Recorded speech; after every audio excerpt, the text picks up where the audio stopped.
Assalamualaikum warahmatullahi wabarakatuh. Pada ruang kolaborasi modul 3.1 forum diskusi, kami membahas mengenai studi kasus nyata di sekolah. Adapun fasilitator kami yaitu Ibu Hertasya Lagan SPD MM dan pengajar praktik kami yaitu Ibu Rika Suningsi SPD dan Bapak Surya Atmaja SPD. Perkenalkan, kami dari kelompok C. Adapun anggotanya yaitu Ibu Rohaya Wahyuni Simatupang sebagai moderator, saya sendiri Putri Dwi Anggraini sebagai pemateri, Ibu Intan Suryani sebagai pemateri, dan Ibu Putri Sembiring sebagai penjawab pertanyaan. Kami CGP Angkatan 9 dari Kabupaten Langkat. Adapun tugas kami yaitu menganalisis kasus nyata yang disepakati. Dari studi kasus nyata yang disepakati di kelompok, tugas setiap kelompok adalah menentukan satu, paradigma apa yang sebaiknya digunakan dalam studi kasus pilihan.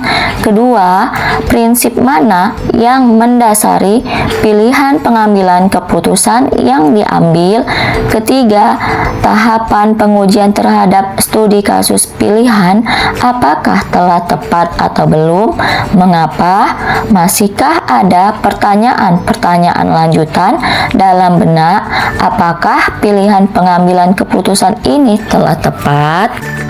Kali ini kami mengambil studi kasus nyata yang ada di sekolah. Adapun studi kasus yang ada di sekolah yaitu Bu Putri memiliki seorang murid yang malas untuk datang ke sekolah. Murid tersebut sudah 3 bulan secara berturut-turut tidak hadir untuk mengikuti pelajaran. Bu Putri sudah melakukan segala cara agar murid tersebut mau hadir ke sekolah. Selama ini upaya Bu Putri yang selalu menutupi kehadiran murid tersebut dari kepala sekolah. Namun, tiba saatnya ada rapat bulanan antar guru dan kepala sekolah. Pada saat rapat, semua guru saling memberikan curahan permasalahan muridnya di kelas. Akan tetapi, kepala sekolah menilai Bu Putri ada hal yang berbeda dari biasanya, yang mana Bu Putri selalu memberikan pendapatnya untuk kemajuan murid-murid di sekolah. Namun, Bu Putri kali ini hanya diam selama rapat diselenggarakan. Selesai rapat dilaksanakan, kepala sekolah memanggil Bu Putri untuk menanyakan apakah ada masalah yang ia hadapi atau tidak. Lalu, Bu Putri menceritakan permasalahan muridnya yang jarang sekali datang sekolah tanpa adanya keterangan dari pihak orang tua murid. Adapun tanggapan kepala sekolah bagi murid yang jarang sekali hadir ke sekolah lebih dari 2 bulan akan ditindaklanjuti dengan mengeluarkan siswa tersebut dari sekolah. Akan tetapi, Bu Putri sangat terkejut mendengar tanggapan dari kepala sekolah. Setelah berpikir beberapa saat dan penuh pertimbangan, Bu Putri meminta diberi kesempatan sekali lagi untuk mencoba merayu murid tersebut agar murid itu mau datang ke sekolah dan meminta untuk bekerja sama dengan teman-teman dan orang tuanya. Kepala sekolah pun menyetujui dan memberikan kesempatan pada Bu Putri untuk membuktikan tindakan Bu Putri.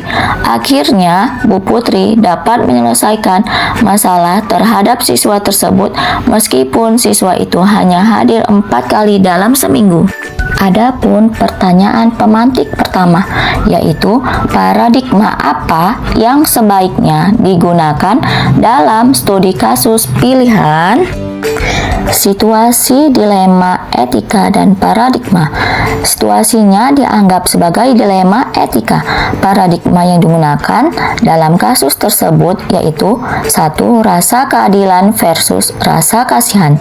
Adapun rasa keadilannya, seharusnya siswa tersebut tidak layak naik kelas. Rasa kasihannya yaitu Bu Putri ingin murid tersebut hadir di sekolah. Kedua, jangka pendek versus jangka panjang. Adapun jangka panjangnya yaitu masa depan siswa tersebut terabaikan, sedangkan jangka pendeknya yaitu siswa jadi putus sekolah. Pertanyaan kedua, prinsip mana yang mendasari pilihan pengambilan keputusan yang diambil? Prinsip yang mendasari pilihan pengambilan keputusan yang diambil yaitu 1. Prinsip berpikir berbasis hasil akhir yang disebut dengan ends-based thinking. Pada prinsip ini diambil melalui prinsip etika sosial yang dimana Bu Putri meminta diberi kesempatan sekali lagi untuk mencoba merayu murid tersebut agar murid itu mau datang ke sekolah dan meminta untuk bekerja sama dengan teman-teman dan orang tua siswa. Kedua, prinsip berpikir berbasis peraturan atau yang disebut dengan rule-based thinking. Prinsip etika kesetaraan dan keadilan, yaitu mempertimbangkan keadilan terhadap siswa yang lain yang rajin hadir. Pada kalimatnya yaitu adapun tanggapan kepala sekolah bagi murid yang jarang sekali hadir ke sekolah lebih dari 2 bulan akan ditindaklanjuti dengan mengeluarkan siswa tersebut dari sekolah. Ketiga, prinsip berpikir berbasis rasa peduli atau yang disebut dengan care-based thinking. Prinsip etika kepedulian. Pada kalimatnya yaitu akhirnya Bu Putri dapat menyelesaikan masalah terhadap siswa tersebut meskipun siswa itu hanya hadir 4 kali dalam seminggu. Pertanyaan yang ketiga, tahapan pengujian terhadap studi kasus pilihan apakah telah tepat atau belum? Mengapa? Masihkah ada pertanyaan-pertanyaan lanjutan dalam benak apakah pilihan pengambilan keputusan ini telah tepat? Tahapan pengujian terhadap studi kasus pilihan tersebut telah tepat karena telah melakukan 9 langkah dalam pengambilan keputusan. Adapun 9 langkah dalam pengambilan kasus tersebut yaitu 1. Mengenali nilai-nilai yang saling bertentangan. Adapun nilai-nilai yang saling bertentangan yaitu 1. Nilai kesetaraan dan keadilan, yaitu mengeluarkan siswa yang jarang datang dapat dianggap sebagai tindakan yang adil terhadap siswa yang lain yang rajin hadir. Kedua, nilai empati dan keberpihakan, yaitu memberi kesempatan pada Bu Putri untuk mencoba merayu dan bekerja sama dengan teman-teman dan orang tua siswa, menunjukkan keberpihakan dan empati terhadap situasi siswa tersebut. Kedua, menentukan siapa yang terlibat dalam situasi ini. Pihak yang terlibat yaitu 1. Bu Putri sebagai guru, kedua, kepala sekolah, ketiga, siswa yang jarang datang, keempat, teman-teman siswa, dan yang kelima, orang tua siswa.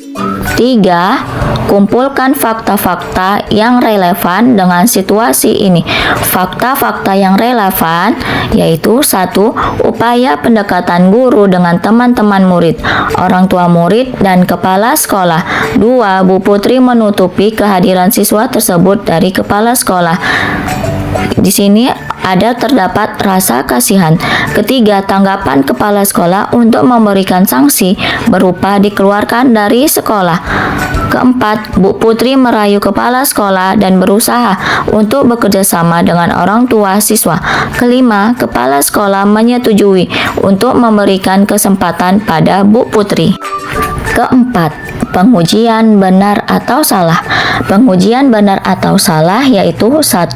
Tidak ada jawaban yang benar atau salah, tetapi perlu pertimbangan etika dan kebijaksanaan dalam mengambil keputusan. Kedua, pelanggaran hukum atau uji legal. Tidak terlihat adanya pelanggaran hukum yang jelas, namun penting untuk memastikan bahwa setiap tindakan yang diambil sesuai dengan regulasi pendidikan. Ketiga, pelanggaran peraturan atau kode etik profesi. Uji regulasi. Penting untuk memastikan bahwa tindakan yang diambil tidak melanggar kode etik profesi guru dan kepala sekolah. Keempat, uji intuisi. Beberapa mungkin merasa bahwa memberi kesempatan pada Bu Putri untuk mencoba merayu siswa adalah tindakan yang baik. Sementara yang lain mungkin berpendapat bahwa tindakan tegas lebih diperlukan. Kelima, uji publikasi. Reputasi sekolah dan kepala sekolah bisa dipertaruhkan. Penting untuk mempertimbangkan bagaimana keputusan tersebut akan dipahami oleh masyarakat. Dan yang terakhir, keputusan panutan atau idola. Keputusan panutan atau idola pada kebijakan yang tegas. Kelima, pengujian paradigma benar lawan benar. Paradigma pada kasus ini yaitu 1. Rasa keadilan versus rasa kasihan. Kedua, jangka pendek dan jangka panjang. Keenam, melakukan prinsip resolusi. Prinsip resolusi pada kasus ini yaitu 1. Prinsip berpikir berbasis hasil akhir atau yang disebut dengan ends-based thinking. Kedua, prinsip berpikir berbasis peraturan atau yang disebut dengan rule-based thinking. Ketiga, prinsip berpikir berbasis rasa peduli atau yang disebut dengan care-based thinking. Ketujuh, investigasi opsi trilema. Investigasi opsi trilema yaitu 1. Opsi kreatif seperti melibatkan pihak-pihak terkait untuk mengevaluasi penyebab jarangnya kehadiran dan mencari solusi bersama. Kedelapan, buat keputusan. Keputusan yang akan diambil yaitu 1. Menyusun rencana kerjasama dengan kepala sekolah untuk memberikan kesempatan pada Bu Putri merayu siswa serta bekerja sama dengan teman-teman dan orang tua siswa. Kesembilan, lihat lagi keputusan dan refleksikan. Refleksi yaitu keputusan diambil dengan mempertimbangkan nilai-nilai etika, keadilan, dan upaya memberikan peluang kepada guru untuk mencoba solusi yang dapat meningkatkan kehadiran siswa. Diperlukan komunikasi dan koordinasi yang baik dengan semua pihak yang terkait. Nah, adapun daftar tugas atau checklist tugas kolaborasi. Tugas pertama, studi kasus pilihan mengandung unsur dilema etika. Terdapat ada. Kedua, memuat salah satu paradigma dari 4 paradigma dilema etika. Terdapat ada.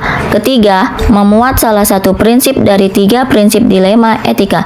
Terdapat ada. Keempat, memuat 9 langkah pengujian untuk menguji ketepatan pengambilan keputusan. Terdapat ada.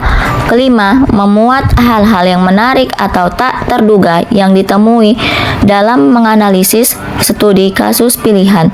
Terdapat ada. Keenam, hasil penugasan masing-masing anggota telah diserahkan sebelum tenggat waktu.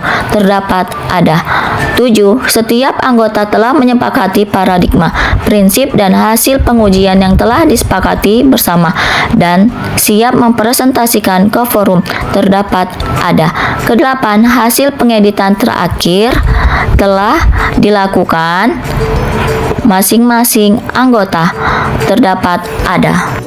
Setelah kami melakukan hasil presentasi kami akan membuka sesi tanya jawab, yaitu memberikan tanggapan atau saran.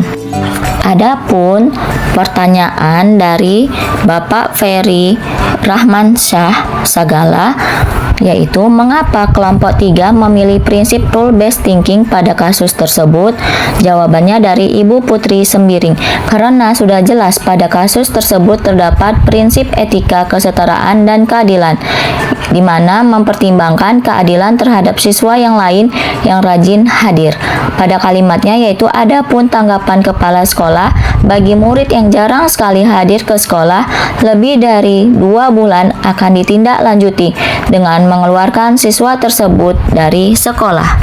Berikutnya, pertanyaan dari Ibu Susanti, yaitu mengapa harus menunggu 3 bulan Ibu membuat tindak lanjut terhadap siswa yang tidak hadir tersebut, dan apakah ada tugas tambahan yang Ibu berikan pada siswa itu agar dapat menggantikan pelajaran yang sudah tertinggal selama siswa itu tidak hadir?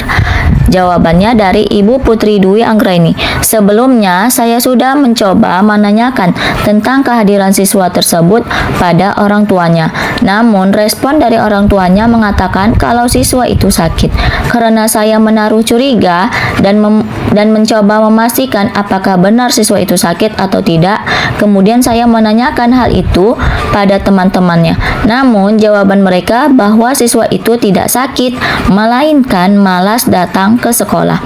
Dan ternyata hal itu sudah lama dilakukan mulai dari kelas 2 SD. Maka dari itu saya mencoba memberikan ancaman bahwa anaknya akan dikeluarkan dari sekolah jika lebih dari 3 bulan tidak hadir pada orang tua tersebut, dengan maksud agar anak itu hadir dan belajar di sekolah.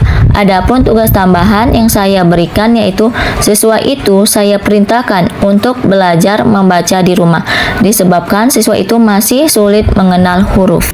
Adapun kesimpulan dari kelompok kami, yaitu pengambilan keputusan ini merupakan keterampilan yang harus diasah agar semakin baik. Dalam pengambilan keputusan ini harus melakukan 4 paradigma, 3 prinsip dilema etika, 9 langkah pengambilan keputusan, serta dapat menerapkan nilai-nilai kebajikan universal dan sikap tanggung jawab. Terima kasih. Salam guru hebat, salam guru penggerak, tergerak, bergerak, dan menggerakkan. Wassalamualaikum warahmatullahi wabarakatuh.